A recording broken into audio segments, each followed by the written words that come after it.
Good morning, good afternoon, good evening, whenever and wherever you are. My name is Anna Rochelle, and today we are going to finish up our Big Ideas Algebra 2, Chapter 7. This is rational functions. This is the review sheet that a student brought into me and said, hey, I need some help. And so here we are. We're going to just plug and chug through the rest of this review sheet. This is the second page of this review sheet, and let's just get right to it. Okay. So the very first thing that we want to note is that this looks like a lot to unpack, and it does look like a lot to handle. But fear not, at its very core, at the very basis of what this is. So this is basically just adding two fractions, okay? Yes, it's super exciting. Yes, there's a lot going on in here. There's variables, there's, exponents and things of that nature. But at the very basis, all it is two fractions being added together. So fear not, we are going to go ahead and take care of that as is. So now when I have two fractions that I'm adding, so for example, 2/3 plus 2/5, let's say, what I want to do is I want to make sure that I'm picking a common denominator before adding them, right? So in this case, I would multiply this first fraction by 5/5, and I would multiply this guy by 3/3. So one of the things that I do want to note in this particular case is that for a problem like this where there is an equal sign, I feel like that would be a little bit excessive, and that wouldn't allow us to bust any fractions, to get rid of any fractions.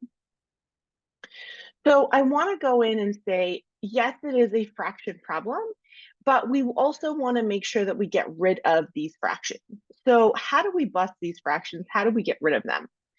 So one of the things that we know is that we want this common denominator concept to come in here and really help us out. So what I'm going to do is I'm going to actually multiply every single one of these terms by the big common denominator. So in order for me to know what the common denominator is, I have to first start off by factoring this guy and then see what do I have in common with those other two denominators. Okay. So the first thing is x and x. We know x squared is x times x. 8 is 1 times 8 or 2 times 4. I'm going to say 2 times 4 would be a thing. I'm also going to say -4 because of -2. Like we want to add to this -2. So if I get -4 and +2, I should end up in a good place. So now this basically gets replaced with this whole business here. And I want to make sure that you see like, hey, I have x plus 2 here and I have it here. And I have this x minus 4 here and I have it here as well. So what's nice about this is that they're already there, those two sets of parentheses. So I don't have to like multiply by 3 sets of or 4 sets of parentheses. I only have those two that I'm working with. And so when I say I'm going to multiply the entire equation by my common denominator, what I'm going to do is I'm going to have this x plus 2 and x minus 4 over 1. And I'm going to basically distribute. And I know normally distributive property like kind of starts off at the beginning, what you're distributing, but there's like not a lot of room here. So we're just going to not do that. Okay. But we're going to kind of like backwards distribute. So two options. Option one is you can actually write your work, show your work, do all the things necessary on your like side paper, on a scratch paper, or on the actual paper that you're doing the work. Or option two is you can do some of it in your head, right? So I'm going to show you over here what I'm going to do in my head because I've done thousands of these problems. But on your end, if this is like one of the very first times that you're doing these problems, I would recommend writing it out at least the first couple of times so that when you go in and you're looking at like, dang, what do I do? You kind of build that rapport, you kind of build that experience with the problem. And then you're like, oh, now this is a different type of problem. Now I get it. Okay. So let's get started. So I have 5 over x plus 2, and I'm going to multiply that by this x plus 2, x minus 4 business. So one of the things that I'm going to notice is that I actually have the same thing in the top and the bottom of my two fractions that I'm multiplying so that I can actually cancel it out. So I'm going to end up with 5 and then the x minus 4 over here. So this first thing that I'm distributing is going to end up being 5 with the x minus 4, and we will distribute it in a little bit, but not just yet. Okay, the second thing that I'm going to go ahead and multiply, and I'm going to go ahead and change this color here. I have this x over x plus 2, x minus 4, and I'm going to multiply it by this x plus 2, x minus 4 over 1. So I want you to notice that I'm multiplying every single fraction by the same bit. And the other thing that I want to notice here too is I have x plus 2 in both top and bottom, in both numerator and denominator, right? And the x minus 4. So essentially, I'm just left with x here.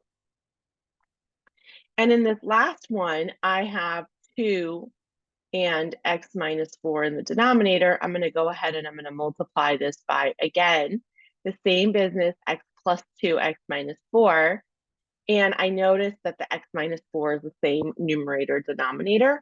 So I'm going to go ahead and I'm going to cancel that out. I'm going to go plus 2 times x plus 2. So now I've just busted these fractions, right? Like I'm just like karate chopping them all over the place. I'm getting rid of them. And I now have just a plain Jane equation, okay? Nothing squared, nothing cubed, no more exponents. This is a more approachable problem.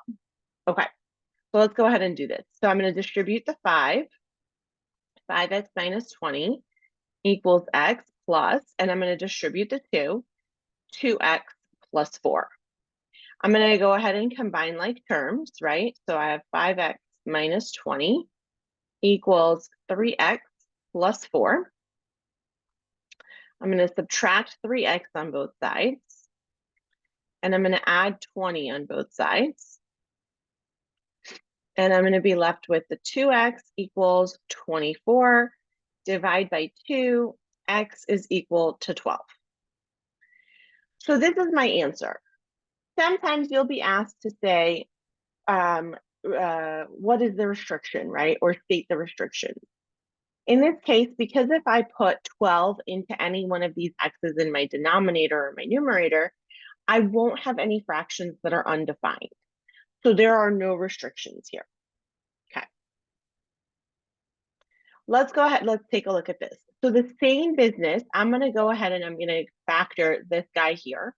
And I know that this is the difference of two squares. So it's going to be this x plus 4, x minus 4 business. And I already have an x plus 4 here and an x minus 4.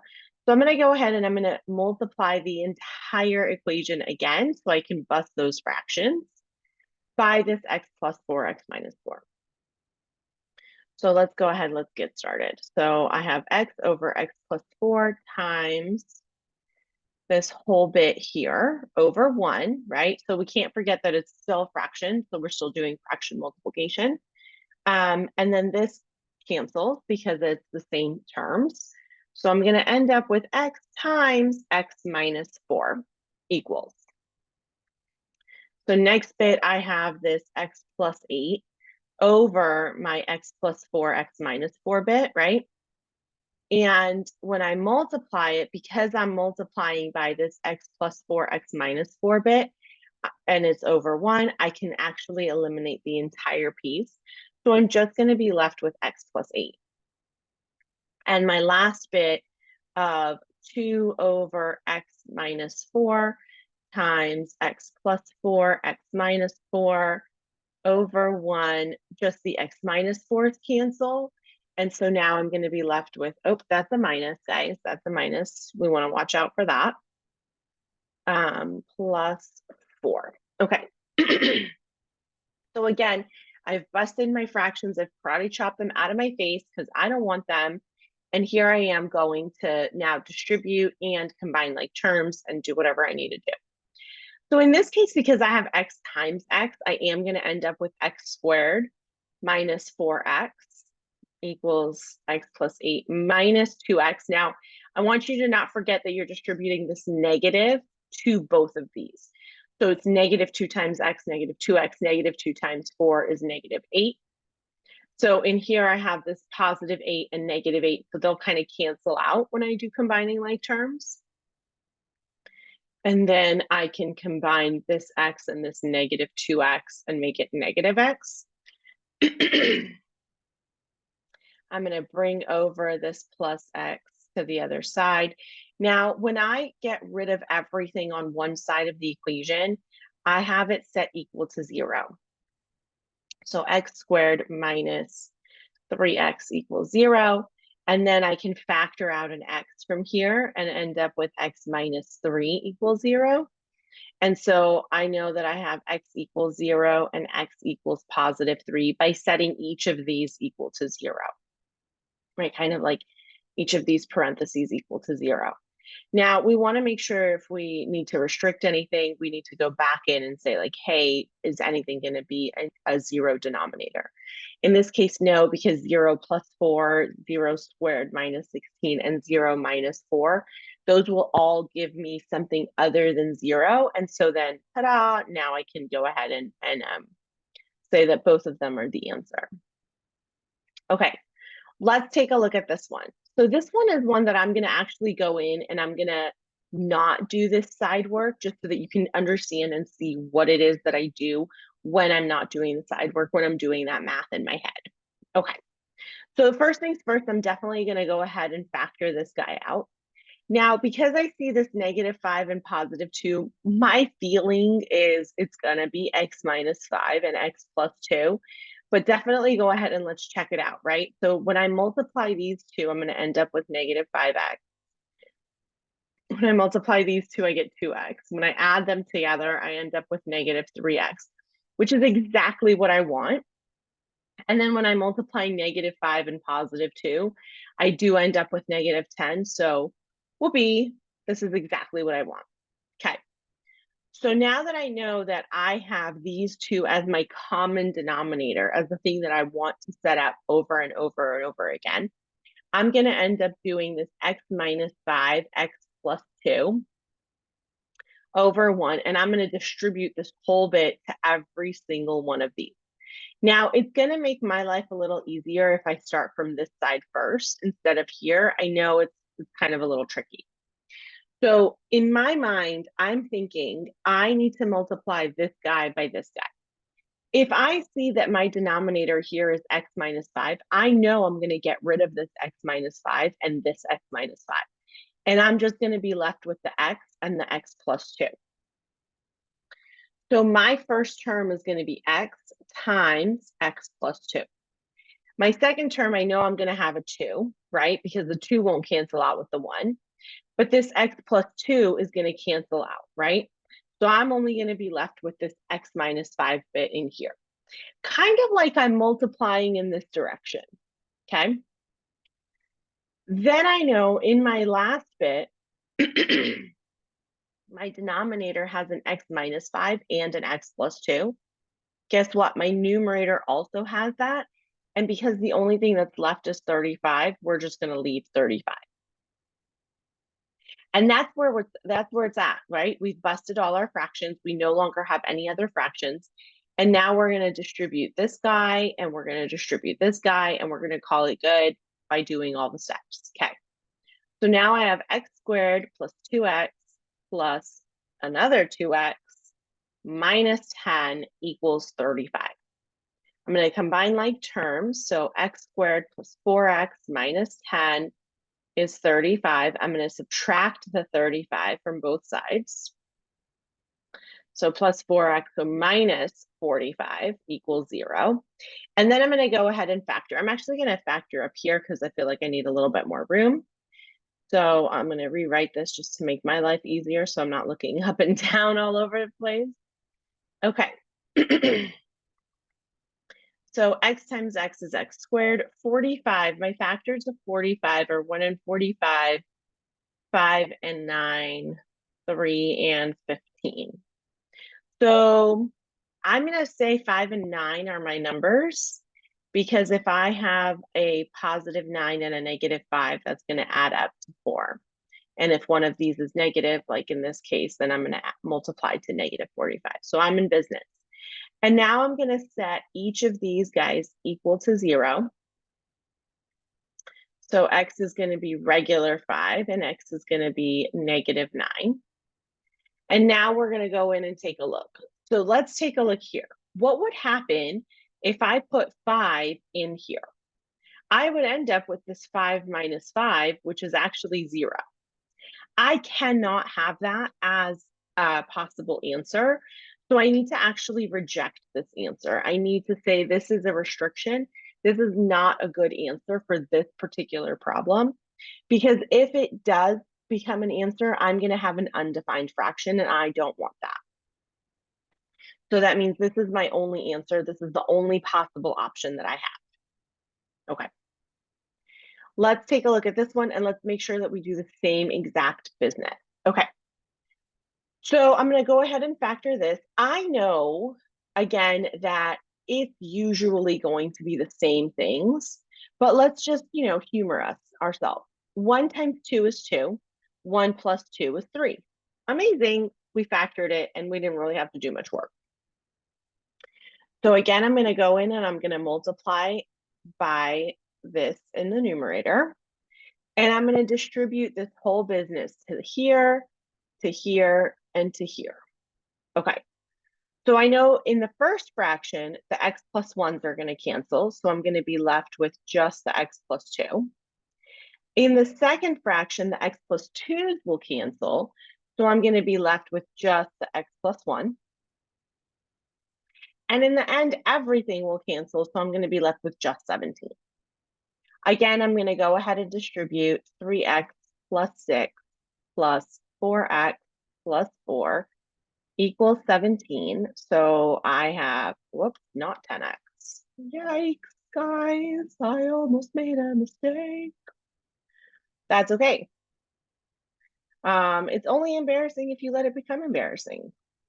And I'm not going to let it become embarrassing. So, ta-da! X is 1. Look at us go. So, normally I would say let's plug it in. So let's go ahead and let's plug it in. 1 plus 1 is 2. 1 plus 2 is 3. I know that 1 plus 1 is 2. Okay. I know that 1 plus 2 is 3. Whoops, that's a weird looking 3. And then I multiply these and I get 6. Nowhere, if I have an x equals 1, are any of my fractions undefined. So wonderful, beautiful, amazing. I have the ability to leave it as is, and this is where it's at. Okay. The next set of problems is actually graphing a rational function and stating the domains, the range, and the asymptotes. So here's a couple of things that we're going to talk about when it comes to domain and range. Sorry, not domain and range, asymptotes. We have 2 types of asymptotes. We have a horizontal asymptote and we have a vertical asymptote.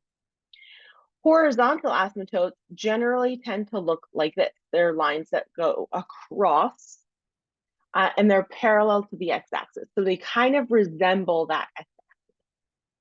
Vertical asymptotes go up, down, and they resemble the y-axis and they're parallel to the y-axis.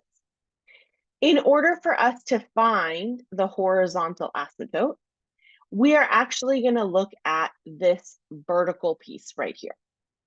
We're going to take a look at the ratio of the coefficients of these two x values.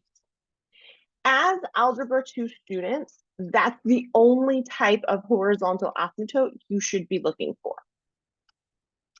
There are other types. However, they don't come in unless you're in a pre-calc class or in an accelerated Algebra 2 that includes pre-calc, okay? So it's a little bit different. Okay. So in this case, my horizontal asymptote, which will go up, down, okay? Sorry, which will go side to side. My bad, guys. Horizontal asymptotes will go side to side, is going to be y equals, right? Because if all of my points are going like this across, then all of that is going to be a value of y is whatever that value is. So now we have -1 over 1, which is the same thing as -1. So my horizontal asymptote is y equals -1. So I'm going to find -1 here, and I'm going to go in and I'm going to create this horizontal asymptote. Okay. I'm going to actually create a different color for my vertical asymptote. Okay, so my vertical asymptote is usually going up, down, and it's going to have this x equals bit. Now, one of the things that I want to know is when I have a vertical asymptote, when my denominator is 0, when my denominator is undefined, that's kind of like my vertical asymptote. So what I'm going to do is I'm going to take this bit and I'm going to set it equal to 0 in order for me to find that vertical asymptote. So in this case, I would just add 3 to both sides. So x would equal 3. So I'm going to find this is 3. And I'm going to go boom, boom, boom, boom, boom. That's my vertical asymptote. So here's another piece that I want you to really pay attention to a little bit. I want you to take a look. Here's my horizontal asymptote, right? My horizontal asymptote looks like it's going side to side. In this case, in order to find it, I need to go up, down. My vertical asymptote actually goes up, down. And in order to find that vertical asymptote, I go side to side. So here's what we're looking at.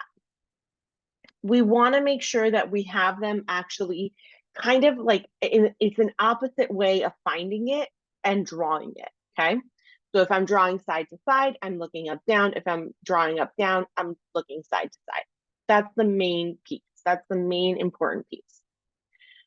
When we look for domain and range, what we are going to say is that my domain and my range are going to be all real numbers, except when x does not equal 3, okay? And my range is going to be except when when y can't equal -1, okay? So my domain is all real numbers except 3, and my range is all real numbers except -1. So how do we actually plot these points? Okay, so here's one thing. We know that this is 3. Most teachers nowadays are requiring students to have this XY table in order to figure out what it is that the actual precise points are. There's none of this oh, it's going to be like this and it's going to be like this. There's none of that nonsense happening anymore. I can't tell you why. I no longer work in the public school system. Maybe there's a difference in standards, but it is what it is. Okay.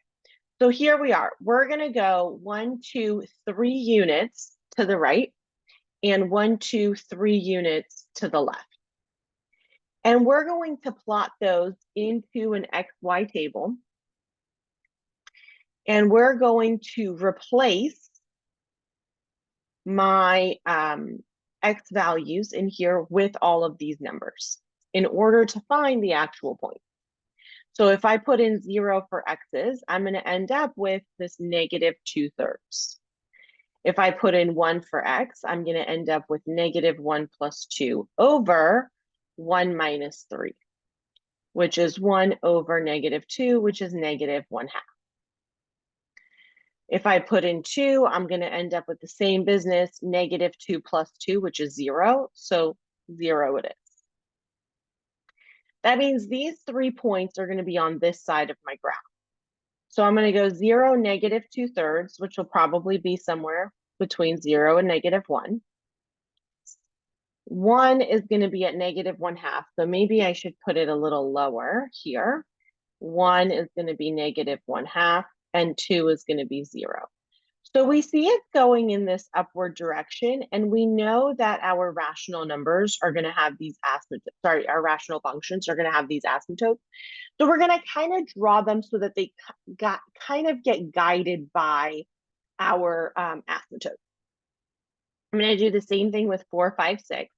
So I'm going to end up with -4 plus 2 over 4 minus 3. So that's going to be -2 over 1. So 4, -2. Let's call it -2, -3, -4. 4, -2 right here. And then I'm going to have -5 plus 2 over 5 minus 3, which is -3 over 2. which is the same thing as -1.5. So we're kind of like right here, and then -6 plus 2 over 6 minus 3. So that's -4 over 3, so -1 1/3. So that's here. So we're kind of going again in this curve shape this way and this way. And then that's it. That's my entire function. So a few things that I want to make sure that you remember from this particular type of problem. Step one, understand that when you're looking for horizontal, you're going up, down. When you're looking for vertical, you're going left, right. Those are your two asymptotes. In order to find your domain and range, you are going to have some sort of restriction. These restrictions are going to be the asymptotes. Now, your teacher may want you to write it a little differently, but that's the general concept, that's the general idea. And in order for you to be able to find exact points, you need to create an XY table. And the best points to choose are going to be 3 to the left and 3 to the right of my vertical asymptote. Okay. I hope that this was helpful. I will see you in another video, and happy mathing. Bye.